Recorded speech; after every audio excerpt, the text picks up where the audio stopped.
Hey everybody, this is Darren Van Damme and you're watching Flick Connection, the show that usually helps you get more out of movies, but today I'm going to tell you about the new Disney Plus series, The Mandalorian, and whether or not Chapter 1 lives up to all the hype.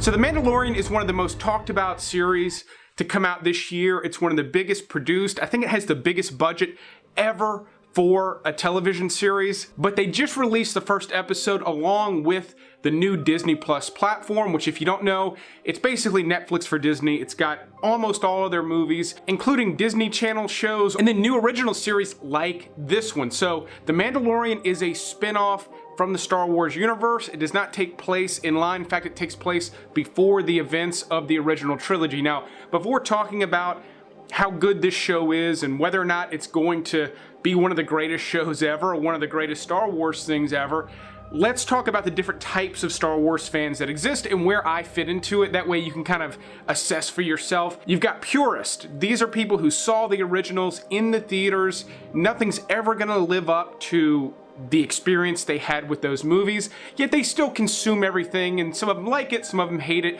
but those are your purists. Then you've got younger audiences that love the new stuff, and if anything, the older movies look kind of old, but they do like the prequels, they like the new J.J. Abrams stuff, they like all of it.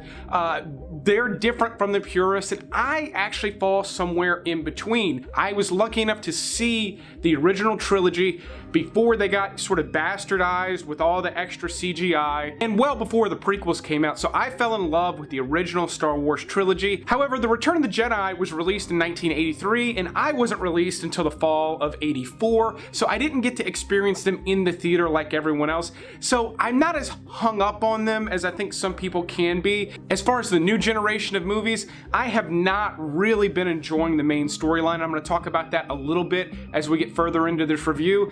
Out of all the ones that have been released, I gotta say, I think Rogue One was maybe my favorite one.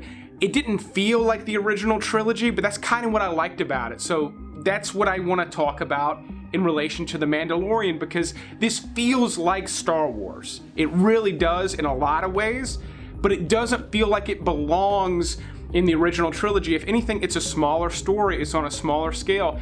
Even though it's got a huge budget, it is produced for TV, and so even with a lot of money, series like this are produced much faster than movies, they move much quicker, and it does have a lower production value than a big budget movie, particularly a Star Wars movie. And just like Rogue One, it doesn't feel like it's ripping from the original movies. I mean, The Force Awakens is basically a rehash of A New Hope. It's almost the same exact storyline with minor changes and new characters. The new movies really went in that direction of trying to sort of recapture the magic of the original movies, and I just don't think that's going to be possible, and it clearly is not really connecting with audience, particularly the purists. So I personally think that they're a misfire in that respect. They're trying too hard to be like the originals, and what seems to work best, at least for me, is spending time in the Star Wars universe. And The Mandalorian is getting released chapter by chapter. A new chapter gets released on November 15th, but the taste I got in this first episode,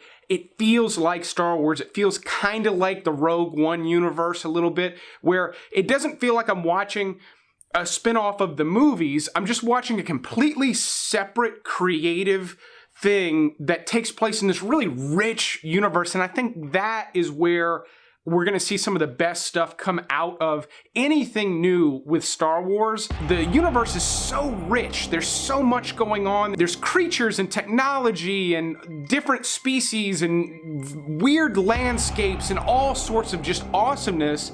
And instead of just trying to latch on to what was so amazing about the original trilogy, let's sort of stretch out and see what else we can do with it. And The Mandalorian seems like it's a good example of that. It feels kind of like a Western at times.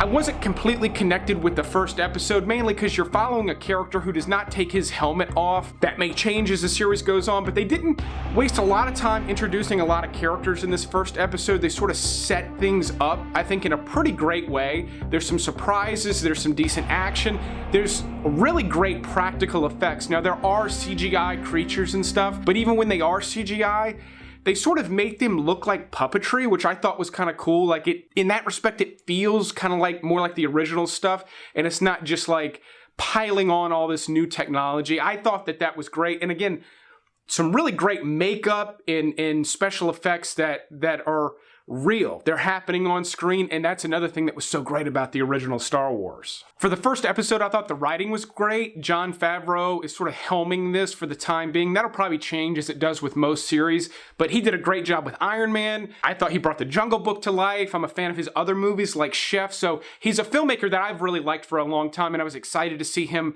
at the wheel here, and it seems to be working. This kind of reminded me a little bit more of Guardians of the Galaxy. Now, it's not ripping Guardians of the Galaxy, but it had a little bit more of that sensibility than this sort of grandiose Star Wars thing, which again, I think is great. And another thing that's going to be great about this series is there's the opportunity for them to go with the flow. If there's certain characters that the audience responds well to, we're probably going to see more from those characters, things like that. So it's a new opportunity, I think, for Star Wars to make some fans happy. I hope the purists really like this one. But I do think the success is going to rely on surprises. That's going to be major character deaths, major twists, introduction of main storyline elements into this storyline and universe. Hopefully, 1 or 2 epic battles per season. I don't know that we're going to get that, but I'm hoping that's the case. They definitely have the budget to pull that off.